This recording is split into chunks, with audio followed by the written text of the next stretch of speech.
하나님 아버지와 우리 주 예수 그리스도로부터 오는 은혜와 평강이 이 자리에 계신 여러분과 함께 하시기를 주님의 이름으로 축원합니다. 오늘의 교회력 복음서 말씀은 예수님께서 거라사라고 하는 땅에 들어가셨을 때 생긴 그 에피소드입니다. 언뜻 보면 오늘 그 복음서 이야기는 귀신을 제압하는 퇴마 이야기로 보이지만 사실 이 본문은 여러 가지 깊이 우리가 묵상해야 될 묵상거리를 우리에게 제공합니다. 예를 들면 이런 것인데요, 만일 오늘 복음서 이야기가 단순히 퇴마 이야기였다면 모든 마무리가 다 정말 해피엔딩이어야 할 텐데, 오늘 복음서 말씀을 여러분들이 잘 읽어보시면 결코 그렇지 않다라고 하는 것을 확인할 수 있을 것입니다. 아주 미심쩍은 부분 중에 하나는 귀신 들린 사람이 온전해진 다음부터 시작을 하지요. 마을 사람들의 반응이 어떤지 여러분들이 한번 성경을 통해서 확인해 보시길 바랍니다. 우리가 상식적으로 생각을 해보면 마을의 골칫덩어리를 예수님이 해결했으니까 다들 기뻐하고 또 좋아해야 되는 게 정상일 텐데, 이 마을 사람들의 반응이 아주 이상합니다. 귀신 들린 사람은 말짱해졌는데 그걸 보고 기뻐하기는커녕 예수님에게 마을에서 제발 좀 떠나달라고 그렇게 요청합니다. 이 정도 되면은 누가 귀신 들린 사람이고 누가 정상인지 헷갈리기까지 합니다. 오늘 복음서 말씀은 이 이상한 내용을 우리에게 넌지시 들려주면서 그 안에 담긴 메시지가 무엇인지 찾게 만듭니다. 오늘 말씀을 좀 더 생생하게 여러분들이 떠올릴 필요가 있을 것 같습니다. 이 누가복음 8장에 나와 있는 이 광인이 여러분이 살고 있는 그 마을에 함께 살고 있다고 생각을 한번 해보시길 바랍니다. 아마 그러면 그런 난리가 없을 거예요. 그렇죠? 발가벗고 소리 지르고 골목골목 뛰어다니는 이 사람이 있다면 저 같으면 당장 구청에다가 전화 돌려서 신고하고 좀 격리 좀 시켜달라고 했을 것 같습니다. 이게 상식적인 것이죠. 실제로 이 거라사 사람들도 바로 그와 같은 행동을 했습니다. 이 귀신 들린 사람을 마을에서 격리하고 쇠사슬로 묶어놨는데 이것도 끊어버리고 동네방네 불쑥불쑥 나타납니다. 마을에서는 여간 골칫덩어리가 아닙니다. 이런 상황에 예수님께서 배를 타고 거라사에 도착을 하게 됩니다. 그리고 예수님께서 도착하자마자 제일 먼저 만난 사람이 이상하게도 바로 이 사람이었던 것이죠. 그런데 예수님을 만나자마자 참 희한한 일들이 벌어지기 시작을 합니다. 그렇게 세상 무서운 줄 모르던 이 광인이 예수님을 보자마자 그 발 앞에 엎드려서 나를 좀 괴롭히지 말라고 그렇게 간청하기 시작합니다. 그러다 누가복음 8장 29절을 보면 예수님이 이 사람이 귀신 들렸다는 걸 알아챘어요. 그런 다음에 이렇게 말을 해요. 내 이름이 무엇이냐라고 묻습니다. 그러자 자신을 군대라고 그렇게 답을 합니다. 이게 30절 말씀인데요, 이 대목이 아주 좀 특별한 것 같습니다.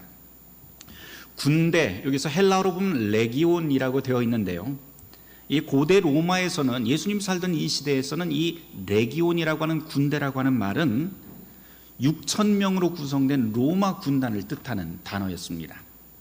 그런데 이 군대라고 하는 이 용어 레기온이라고 하는 말이 여러분들 영어로 보는 리전이라고 하는 지역이라고 하는 말과도 비슷하고요, 또 렐리전이라고 하는 종교라고 하는 단어하고 아주 유사합니다. 그래서 보통 학자들은 이 세 단어가 같은 어원이 있을 것으로 그렇게 추정하곤 하는데요, 잘 생각해 보면 군대, 지역, 종교, 이 셋은 그 의미가 서로 상통합니다.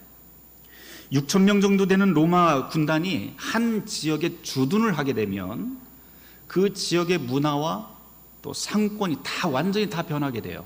우리나라도 그 군사시설들 그 지역 주변이 다 변하는 것을 보면 여러분들도 상식적으로 아실 겁니다. 그러니까 이 군대라고 하는 이 레기온이라고 하는 말이 지역을 뜻하는 리전이라고 하는 말이 된 건 어쩌면 자연스러울 수도 있을 것 같은데요, 거기서 또 절대적인 영향력을 이 군대가 행사를 했다라고 하는 것을 또 생각을 해보면 종교적인 특성도 또 여기에서 발견할 수 있을 것 같습니다. 오늘 말씀에서 귀신이 자기 자신의 이름을 레기온이라고 그렇게 말을 했다는 것은, 이런 것을 우리가 좀 고려해서 읽어본다면 단순히 귀신이 많다, 군대처럼 6천 명의 그 귀신이 한꺼번에 들어가 있습니다, 이런 뜻으로만 들리지는 않습니다. 오히려 이 지역을 지금 점령하고 통치하고 있는 힘이 참으로 강력합니다 라고 하는 그런 은유로도 이 군대라고 하는 이름을 우리가 읽을 수 있을 것 같습니다. 오늘 본문을 그렇게 읽을 수만 있다면 전혀 다른 방식으로 우리가 성경을 볼 수 있을 텐데요, 이 거라사의 이야기는 단순한 퇴마 이야기가 아니라 한 지역의 사회, 정치, 경제, 문화를 점령한 어떤 강력한 세력과 충돌하는 하나님 나라의 이야기다라고 그렇게 바꿔서 이야기를 할 수가 있을 것 같습니다. 실제로 이 역사를 보면 이 거라사라고 하는 이 지역은 참혹한 역사가 있었던 땅인데요, 유대 역사가 요세푸스에 따르면 서기 60년대 후반에 로마 군대가 이 지역에서 전쟁을 일으킵니다. 그러면서 이 지역을 점령하게 되는데, 그때 이 거라사에 살던 젊은 남자 1000명을 그 앞에서 도륙을 하고 그 가족들은 노예로 팔아버린 다음에 그 도시를 다 불태워버렸다라고 하는 그런 역사가 남아 있습니다. 물론 이 전쟁은 시기적으로 예수님이 승천한 다음에 벌어졌지만 누가복음서 기자는 아마도 이런 참혹한 사건을 자기가 기억하고 있다가 은유적으로 이렇게 군대라고 하는 이 말 속에 담아 놓을 수도 있었을 것 같습니다. 그렇게 본다면 이 거라사 광인이 지금 집으로 삼고 있는 이 무덤이라고 하는 곳은 사실은 단순한 무덤이 아니라 로마 군대가 도륙한 그 마을 사람들의 무덤을 떠올리게 하는 일종의 장치라고도 할 수 있습니다. 게다가 이 무덤을 뛰어다니던 이 광인은 단순한 미치광이가 아니라 사실은 로마 군대 때문에 도륙당하고 모든 것을 빼앗겨버린 그 사람들의, 슬픈 모든 사람들의 그 상징으로도 우리가 읽어내릴 수 있습니다. 다시 말해서 누구도 돌봐주지 않고 어디에도 기댈 수 없고 가슴에 억울한 응어리 때문에 제정신으로는 도저히 살아갈 수 없는 모든 사람의 대표가 바로 이 거라사의 광인입니다. 바로 그가 예수님을 만나 자신이 누구인지를 밝혔고 주님은 그의 모든 문제를 근원부터 해결해 주십니다. 그런데 예수님께서 이 모든 문제를 해결하는 방법이 아주 독특해요. 오늘 복음서에서 보면 예수님이 그 군대 귀신을 빼낸 다음에 어디에다가 집어넣냐면은 돼지에게로 들어가게 했고 그 돼지들이 호수에 들어가 몰살했다라고 우리에게 전하고 있습니다. 사실 그것 그대로 읽으면 매우 이상한 이야기, 어디 동화에나 나올 듯한 그런 이야기입니다. 게다가 유대인들이 들었으면 굉장히 좀 이상하겠다 싶은 구석이 벌써부터 나오는데 이 돼지라고 하는 이 동물 때문입니다. 유대인들에게 돼지는 먹어서도 안 되고 또 키워서도 안 되는 부정한 동물입니다. 오늘 우리 점심시간에 돼지고기 먹을 텐데요. 네. 하지만 이곳은 이방인의 땅 거라사라서 이 돼지가 여기에 등장하게 됩니다. 문제는 이 지역 사람들의 그 생업이 무엇인고 하니 돼지를 키우는 거였어요. 그래서 이 돼지를 키운 다음에 그 지역에 주둔하고 있던 로마 군단에 그 납품하는 것이 바로 이 거라사 사람들의 생업이었다고 합니다. 사정이 이렇다 보니까 이 돼지가 몰살되었다라고 하는 것은 다른 말로 하면 이 지역 경제를 굉장히 어렵게 만들었다라고 하는 말이 됩니다. 그러니까 예수라고 하는 이분이 나타나서 귀신 쫓는 능력을 보였지만 결코 마을 사람들한테 환영받지 못했던 것이죠. 다른 건 다 제쳐두고라도, 이런 뭐 경제 문제 이런 거 다 제쳐두고라도 오늘 이 이야기에서 한 가지, 이 마을 사람들의 이 냉랭한 반응을 보고 우리가 깨달을 수 있는 것 한 가지는 적어도 있는 것 같아요. 그것은 무엇이냐면 기적과 신비가 있다고 해서 하나님을 알아볼 수 있는 게 아니다라고 하는 사실입니다. 죽은 자를 살려내고 바다를 가르고 폭풍을 잠잠케 하는 그런 기적이 우리 눈앞에서 벌어진다 하더라도 자동적으로 복음이 우리 안에 들어오는 것도 아니고요, 믿음이 자동적으로 그걸 보고 생기는 것도 아닙니다. 바로 오늘 이 복음서가 우리에게 그렇게 가르치는 거예요. 그런 일은 절대로 생기지 않는데 기적이 믿음을 만들지 않습니다. 이게 바로 오늘 본문이 가르치는 가장 최소 단위의 메시지입니다. 우리의 마음과 생각을 변화시키는 건 하나님의 방식이 아니고서는 불가능한데, 기적이나 신비가 우리 믿음을 만드는 게 아니라 하나님께서 직접 우리의 마음을 만지시고 우리에게 선물로 주시지 않는다면 우리는 변하지 않습니다. 다시 성경으로 다시 돌아가 보도록 하죠. 지금 우리는 신비한 일을 보여준 예수님을 마을 사람들이 내쫓는 장면을 지금 보고 있습니다. 여기서 돼지하고 관련돼서 하나 더 생각해 볼 게 있어요. 그건 무엇인가 하니 신앙과 돈의 문제입니다. 예수님께서 지금 이 지역 주민들의 밥줄을 끊어버렸어요. 그러니까 사람들이 마을을 떠나달라고 요청하는 심정도 이해할 만합니다. 하지만 이거를 조금 더 우리가 한 발 더 들어가서 생각을 해본다면 우리 신앙의 매우 특별한 면을 우리에게 이야기하고 있다는 것을 알게 돼요. 우리는 보통 예수를 믿어서 복음을 받아들이게 되면 한 개인의 마음과 생각, 한 개인의 삶이 변화된다고 그렇게 믿어 의심하지 않습니다. 그런데 복음이 우리의 경제 생활에 영향을 미치고 경제를 움직인다라고 하는 데까지는 우리의 생각이 확장하지 못하는 것 같습니다. 하지만 분명히 복음이 들어오면은요, 우리의 경제 문제, 돈 문제도 움직이기 시작합니다. 한 개인의 씀씀이부터 시작해서 사회 공동체 그리고 국가 경제까지도 움직이는 것이 바로 복음의 위력입니다. 그렇다고 제가 여러분들에게 지금 예수 믿어 부자 됩시다 이런 이야기 하는 것 아닙니다. 복음이 들어가면 반드시 그곳에는 수입과 지출의 그 항목들이 변하기 시작을 합니다.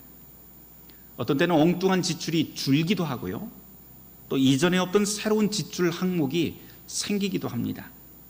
때로는 돼지 사업이 타격을 입었듯이 복음 때문에 피치 못할 가정의 경제적인 어려움을 겪을 수도 있습니다. 한번 상식적으로 여러분들 생각을 해보세요. 전에는 관심도 없던 소외계층을 위한 고정 지출이 생기기 시작을 합니다. 결식아동이나 독거노인, 한부모 가정을 위해서 일정한 지출을 떼어내기 시작을 해요. 또 사회변혁을 위해서 애쓰는 언론 그리고 사회단체들을 막 찾아보더니 그곳에 지출을 고정 지출을 하기 시작합니다. 또 미래를 위한 장학사업, 탈북 청소년과 미혼모에 대한 후원, 저 멀리 전쟁과 빈곤에 내몰린 국가들의 그 아동들을 위해서 기도하면서 지출을 하기 시작하고요, 또 이와 더불어서 지구 환경을 위한 지출 항목들이 복음 때문에 생겨날 수 있습니다. 단순히 한 개인의 지출 항목만 흔드는 게 아니에요. 복음은 어떤 큰 단체와 국가에 들어가게 되면 그런 곳에 필연적으로 변화를 일으키기 시작하는데, 복음이 들어간 곳에서는 필연적으로 민족주의나 배타주의 대신에 다양성을 인정하게 되고 소수자와 약자를 포용하고 돌보는 그런 복지 그리고 인권 시스템을 더욱더 확장시키고 탄탄하게 만들기 시작합니다. 환경 문제도 마찬가지예요. 그러니 당연히 국가의 지출도 복음이 들어간 곳에서는 당연히 이에 비례해서 늘어나기 마련입니다. 이렇게 거창하게 이야기할 필요도 없어요. 제 친구가 한 명 있는데요, 원래 남한테 밥 한 끼 사주지도 않는 아주 그냥 쫌생이 같은 친구가 있습니다. 그런데 어느 날부터인가 자기가 지갑을 열고 친구들한테 막 전화 걸어서 밥 먹자고 해요. 그러면서 밥을 먹으면서 그냥 밥 먹는 게 아니고 기도하자고 그러면서 또 밥을 먹더라고요. 그래서 왜 그러냐고 했더니 교회 다니기 시작했대요. 자기가 교회 다니기 시작해요. 이런 사소한 일도 사실은 복음이 들어가서 자기의 그 삶을 변화시키는 하나의 작은 부분이라고 할 수가 있습니다. 복음이 있는 곳에는 반드시 수입과 지출의 항목의 변화가 생깁니다. 그때 그리스도의 뜻과 가치를 가슴에 담고 사는 그리스도인이라고 한다면 분명히 그 변화를 기쁘게 받아들이고 그리고 자기 소유를 기쁘게 나누고 남을 섬기기 시작합니다. 이게 바로 복음을 받은 사람의, 그리스도인의 삶의 모습입니다. 그런데 여러분, 거라사 사람들을 한번 여러분 보세요. 이 동네 사람들은 귀신 들린 사람이 온전해지는 것을 보았고 들었습니다. 그리고 바로 그 치유의 능력자가 지금 자기들 옆에 있습니다. 그런데도 이들은 감동하지 않습니다. 오히려 손익계산을 한 다음에 손실이 크다는 것을 직감하게 되죠. 돼지가 다 죽었잖아요.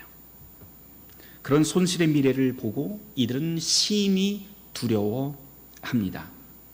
누가복음 8장 35절 말씀이 아주 간단하게 나와 있지만 이런 여러 사정들을 함께 함축해 놓은 구절로 우리는 읽을 수가 있습니다.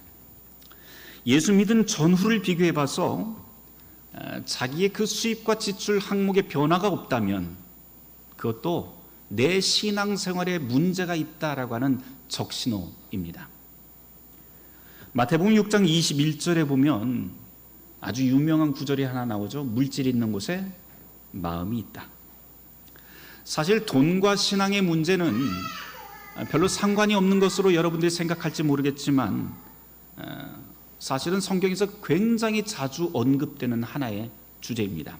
예를 들어보죠. 사도행전 19장에 보면 바울이 에베소에 가서 거기에서 복음을 전하는 그 이야기가 나옵니다. 거기서 귀신도 쫓아내고 막 그래요. 그러니까 많은 사람들이 막 몰려들어요. 근데 한쪽에서 유대인과 헬라인들이 이를 알고 두려워하는 사람도 생기고 예수의 복음을 받아들이는 사람들도 생깁니다. 그런데 그 받아들이는 사람들 중에 어떤 특이한 사람들이 있었냐면 마술사들이 있었어요. 근데 이 마술사들이 복음을 듣고 받아들이더니 제일 먼저 했던 행동이 무엇이냐면 자기네들의 마법책, 마술책을 한데 모아놓고 불태워버리기 시작을 합니다. 그런데 거기에 사도행전에 보면 그 값에 대한 이야기도 나와요. 이게 무슨 뜻인가 하니 복음을 받아들였을 때 이 마술사들은 자기의 주 수입원이었던 마술을 청산을 하고 수입에 대한 어떤 손실을 감내했다라고 하는 그런 뜻이 듭니다. 다시 말해서 아주 쉽게 말하면 예수 믿어서 손해나는 삶을 내가 선택했다라고 하는 것이 바로 그 말씀입니다. 에베소 사건은 여기에서 끝나지 않고 계속되는데요. 그 일후에 에베소에서 또 큰 소동이 일어납니다. 아데미 신상을 조각해서 만드는 상인들이 벌떼같이 일어나죠. 왜냐하면 그 신전 중심에, 신전 주변에는요 이 조각을 해서 파는 사람들이 꽤 많았는데 이런 사람들이 바울 때문에 먹고 사는 그 경제적인 문제가 완전히 박살났다 이렇게 판단을 해서 바울을 죽이려고 덤비는 모습들이 계속해서 이 사도행전에서 나옵니다. 여간 성경은 이런 식으로 복음이 들어간 곳에서는 우리의 경제 문제에 변화가 생긴다라고 하는 것을 우리에게 들려주고 있습니다. 그리고 이 복음이 경제 문제에 영향을 미칠 때 어떤 사람은 기쁘게 그것을 받아들이는가 하면 또 어떤 사람은 두려워하며 격렬하게 거부한다라고 하는 것도 지적합니다. 저와 여러분들은 어느 편에 서 있나요? 분명한 것은 하나님의 뜻을 품고 사는 사람에게는 이런 일이 반드시 일어날 것이다 라고 하는 사실이고요, 선택의 순간이 우리에게 오게 된다라고 하는 것도 사실입니다. 그러고 보면 이 누가복음은 복음의 삶을 살려고 하는 사람에게 어쩌면 미리 예방주사를 놓듯이 거라사 광인의 이야기를 우리에게 들려주고 있는 것 같습니다. 하나님의 뜻을 안고 살아가는 모든 선교 현장에는 반드시 걸림돌들이 있습니다. 이런 걸림돌은 우리 바깥에서만 생기는 것이 아니고 우리 한가운데에서 그리고 내 안에서조차도 도사리고 있습니다. 이런 걸림돌 가운데 하나님의 일을 하자는데 경제 논리로 막아서는 것, 도우려는 대상으로부터 상관 말고 좀 떠나달라고 그런 소리를 듣는 것, 그런 때는 여간 맘상하는 일이 아니죠. 하지만 우리에게도 여전히 위로가 되는 건 오늘 말씀 때문입니다. 그런 일이 선교 현장에서 일어나는 건 아주 자연스러운 일이다라고 하는 것을 우리에게 들려줍니다. 그리고 그리스도의 뜻을 따라서 살고자 하는 사람이라면 그런 일 계속 생길 테니까 마음 단단히 먹고 그냥 따라오면 돼라고 우리를 격려하는 것 같습니다. 그리스도인의 운명이라고 하는 것은 어쩌면 이렇게 거친 돌짝밭 같은 인생입니다.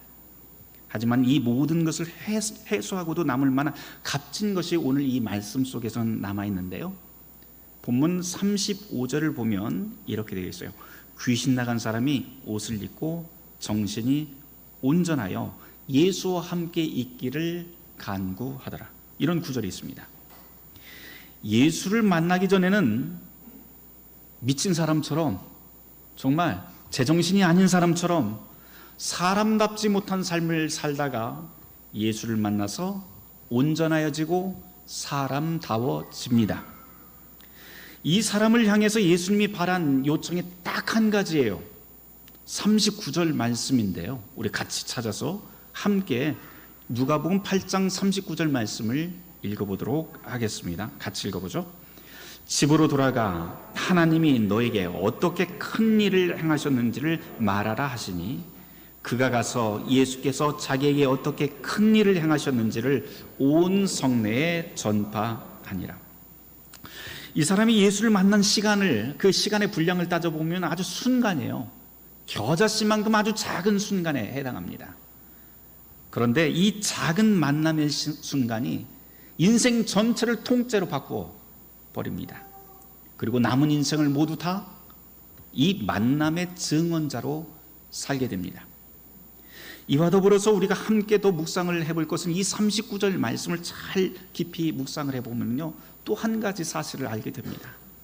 그리고 누가복음 전체하고 다 연결이 되는 것인데요, 이 39절을 잘 읽어보면 예수님께서는 분명히 당신의 위대한 능력, 신비한 능력을 사용을 하셨는데 이 신비한 능력들을 당신 자신의 것으로 자랑하지 않는다고 하는 것을 보게 됩니다. 예수님은 언제나 당신의 말씀을 듣는 사람들, 기적을 체험한 사람들, 그 사람들에게 꼭 해주시는 말씀이 있는데 그것이 예수님 자신의 것이 아니다라고 하는 것을 말씀해 주십니다. 그리고는 언제나 하나님을 향하게 만듭니다. 우리가 복음서를 읽으면서 언제나 이 사실을 주시해야 합니다. 예수를 따르는 그리스도인이라면 당연히 예수님처럼 나 자신을 드러내는 대신에 이웃의 생명을 충만하게 만들고 하나님을 드러내는 겸손한 자세로 살아야 한다는 것이죠. 끝으로 한 가지만 더 짚고 오늘 설교를 마치려고 합니다. 오늘 이 거라사의 이야기, 이 이야기의 시작은 사실은 거라사라고 하는 지역의 반대편에서 시작을 합니다. 누가복음 8장 22절 말씀이 그것인데요, 예수님께서 배를 타고 갈릴리 호수 저편으로 건너자면서 제자들 다그치는 예수님의 말씀으로 시작이 됩니다. 그런데 그 항해가 절대 순탄하지 않았어요. 풍랑이 일고 배에 물이 가득해서 위태위태합니다. 그런데 이 모진 풍랑을 예수님은 잔잔케 하시고 그 풍랑을 뚫고 마침내 이 거라사 땅에 도착하게 됩니다. 여러분 한번 생각을 해보세요. 뭐하러 예수님이 이 거라사 땅에 오셨을까요? 그 모진 여행의 길을 뚫고 뭐하러 이 땅에 오셨을까요? 성경을 잘 읽어보시면 이 주님의 여행 경력 굉장히 이상합니다. 왜냐하면 풍랑을 뚫고 간 이곳 거라사에서 예수님의 다른 용물을 찾아볼 수가 없습니다. 오직 하나 뭐예요? 거라사 광인을 만나고 곧장 다시 갈릴리로 돌아가십니다. 그 말은 무슨 뜻이에요? 그 풍랑을 뚫고 가신 이유는 딱 하나인데 바로 이 사람을 만나기 위해서 가셨다라고 하는 뜻입니다. 앞서 말씀드린 대로 이 거라사 광인은 단순히 귀신 들린 사람이 아닙니다. 그는 삶의 기회를 박탈당한 모든 사람의 대표이지요. 군대처럼 강력하고 압도적인 힘에 눌려서 몸과 마음이 묶여버린 사람, 아무리 노력해도 극복될 수 없는 사회의 높은 담장, 갑질당하는 사람, 병들어서 기댈 곳 없는 사람, 정상인의 사회에서 내쳐진 사람, 미래가 보이지 않아서 미쳐버릴 것 같은 사람, 수면제 없으면 한시도 잠을 못 이루는 사람, 우울증으로 자살을 꿈꾸는 사람, 자녀의 건강 걱정 탓에 영혼까지 탈탈 털려버린 사람 등등, 희망의 동네에서 격리된 모든 사람이 바로 거라사 광인입니다. 그 사람을 예수님이 풍랑을 뚫고 찾아가십니다. 그리고는 그의 이름을 부르며 그의 간청을 들어주십니다. 그리고 그분의 응답은 한 사람의, 한 개인의 응답으로 치유로 끝나지 않습니다. 우리의 주님은 삶을 방해하고 파괴하는 모든 풍랑을 압도하고 잠잠케 하시고 당신의 나라를 우리 가운데서 이루어 가십니다. 그분은 그렇게 예루살렘과 사마리아와 땅 끝까지 이르러 하나님의 기쁜 소식을 전하십니다. 사랑하는 성도 여러분, 예수 그리스도, 바로 그분이 저와 여러분의 위로이며 힘이 됩니다. 모든 지각에 뛰어난 하나님의 평강이 그리스도 예수 안에서 우리의 마음과 생각을 지키실 것입니다. 오늘 말씀을 놓고 잠시 침묵기도 하겠습니다.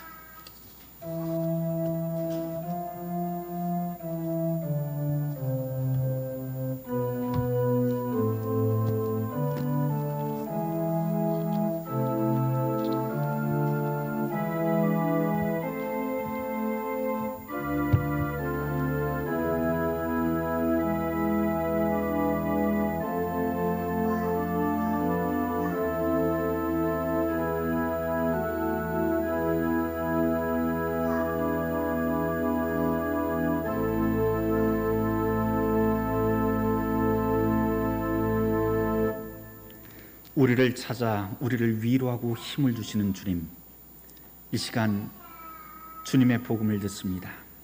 주께서 우리에게 오시어 우리의 모든 삶을 하나님의 선한 뜻대로 움직여 주시옵소서. 예수 그리스도 이름 받들어 기도드립니다.